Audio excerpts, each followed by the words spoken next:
Champions ট্রফির নবম আসরে রেকর্ড পরিমাণ প্রাইজ মানি ঘোষণা দিয়েছে আইসিসি। টুর্নামেন্টের আয়োজক দেশ পাকিস্তান কোনো ম্যাচ না জিতলেও পাচ্ছে রেকর্ড পরিমাণ প্রাইজ মানি। এবারের আসরে 2 ম্যাচ হারের পর গ্রুপ পর্বের শেষ ম্যাচ বৃষ্টিতে পরিত্যক্ত হওয়ায় 1 পয়েন্ট পেয়েছে স্বাগতিকরা।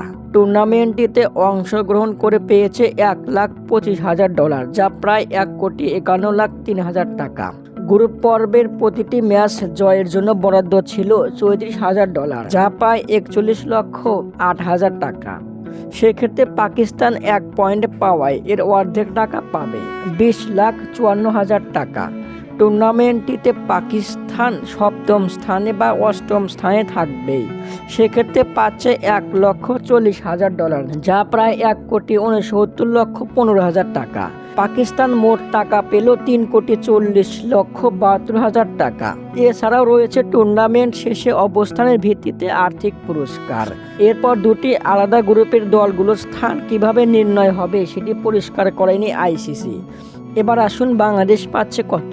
পাকিস্তানের মতো সেম একই হিসাব, তবে পাকিস্তানের থেকে বেশি টাকা পাচ্ছে টাইগাররা। প্রাইজ মানি হিসাবে প্রায় $4,22,88,000 টাকা পেতে যাচ্ছে বাংলাদেশ।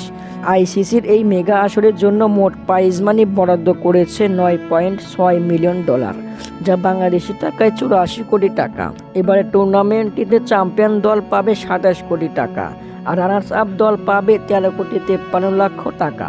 এছাড়াও তাদের রয়েছে গ্রুপ পর্বে ম্যাচ জয়ের পুরস্কার ও টুর্নামেন্টটিতে অংশগ্রহণ করার জন্য তার পুরস্কার।